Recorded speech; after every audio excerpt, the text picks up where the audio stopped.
Olá pessoal, tudo bem com vocês?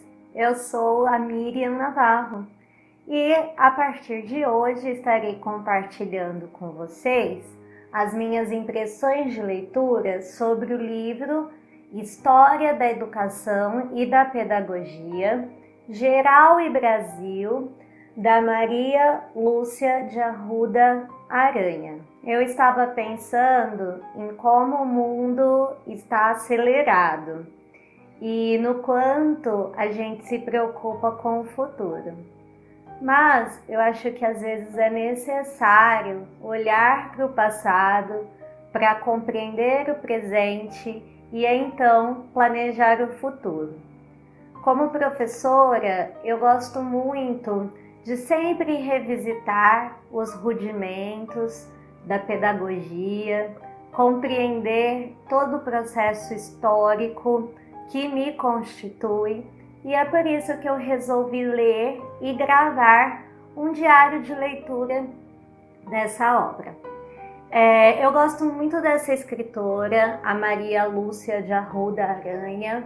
Já li outros textos dela e acho que ela tem uma linguagem muito didática, acessível e prazerosa de se ler. Então, eu estava buscando uma obra sobre esse tema e encontrei essa aqui.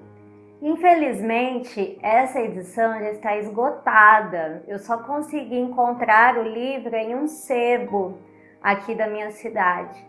Mas eu sei que também tem em PDF na internet. Então, se você quiser ler comigo, fique à vontade. Aqui na descrição do vídeo, eu também vou deixar um link para o meu Drive do Google, num documento no qual eu estou fazendo um resumo da obra. Então, se alguém se interessar, pode entrar nesse link e fazer uma cópia, ok? Nesse vídeo, nós vamos falar sobre o capítulo 1, denominado Comunidades Tribais, a Educação Difusa, que vai tratar da educação na pré-história. Vejam só, a gente quase não ouve falar disso, não é mesmo? Por isso, achei ainda mais interessante esse livro. Então, a pré-história é aquele período antes do surgimento da escrita. E geralmente ele é dividido em paleolítico e neolítico. No período paleolítico, o homem era nômade. Ele estava sempre se movendo de um lugar para o outro em busca de satisfazer as suas necessidades. Já no período neolítico, o homem se torna sedentário. Ele começa a desenvolver determinadas ferramentas e técnicas para facilitar o seu dia a dia. Então, ele, por exemplo, desenvolve a agricultura, o plantio, o cultivo de determinados alimentos e também o pastoreio para manter animais em cativeiro e não precisar mais caçar. E apesar de termos a impressão de que o homem era praticamente um selvagem nessa época, os grupos humanos já tinham uma organização, regras e formas de fazer as coisas naquela época. Então, a autora vai pontuar algumas características dessas comunidades tribais que viveram na pré-história. Dentre elas está a concepção de que a terra e os produtos produzidos pela comunidade eram coletivos. Não existia a ideia de propriedade privada. Tudo era de todos.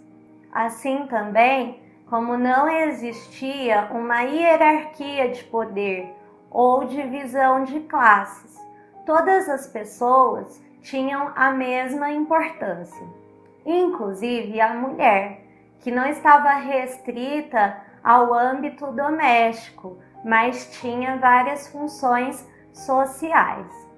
E aí alguém pode se perguntar, mas e o chefe? e o feiticeiro não eram posições privilegiadas, posições de poder? E a resposta é não. Essas pessoas eram vistas com respeito e admiração pela tribo, mas elas não tinham autoridade para mandar e desmandar.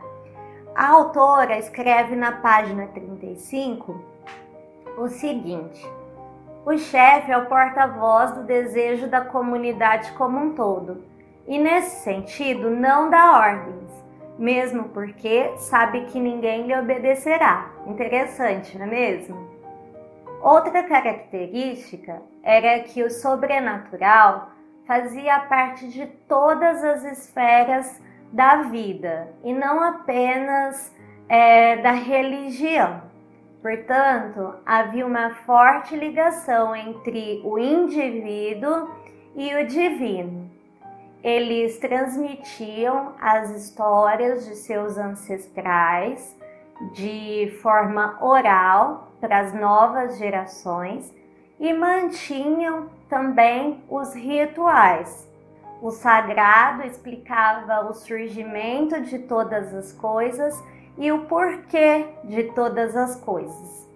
Assim, eu aproveito para compartilhar mais uma citação da página 35 que diz assim: os mitos e os ritos são transmitidos oralmente e a tradição se impõe por meio da crença, permitindo a coesão do grupo e a repetição dos comportamentos considerados desejáveis. E assim nós já vamos entrar na chamada educação difusa, que era praticada na época. E a primeira característica dessa educação era a espontaneidade. Então, a autora explica que as crianças aprendiam para a vida e por meio da vida, imitando os adultos nas atividades diárias. Não existia uma instituição em que a criança deveria frequentar para aprender as coisas. Não, ela aprendia de modo espontâneo, observando as pessoas mais velhas, em sua rotina ali mesmo, na tribo. Também não existia a figura de um professor. Todos eram responsáveis pela educação das novas gerações. Também não haviam castigos ou punições. Os adultos compreendiam que as crianças poderiam cometer erros e eram muito pacientes com elas. A educação também era integral, porque abrangia todo o saber da tribo. Não existia um saber restrito a determinadas pessoas. Não, tudo que as pessoas mais velhas sabiam, elas buscavam transmitir aos mais novos. Assim também a educação era universal, porque todos da tribo tinham acesso a ela. E por último, a educação era mítica. Os mitos tinham um papel fundamental nos ensinamentos que eram transmitidos na tradição oral. Os eventos, os fatos que ocorreram no passado não eram tidos como fatos históricos, mas como ensinamentos fundamentais para a vivência do presente. Assim, o mito permanecia sempre vivo e os ancestrais eram respeitados. Então, nós vamos ficando por aqui no vídeo de hoje. Numa próxima oportunidade eu volto para falar sobre o segundo capítulo, que é Antiguidade Oriental, a Educação Tradicionalista. Espero que vocês tenham gostado. Deixem um comentário aqui para eu saber o que vocês acharam. Também deixem aquele like no vídeo e compartilhem com os amigos. Não se esqueçam de se inscrever no canal para receber as notificações de vídeos novos. Um beijo, até a próxima. Tchau!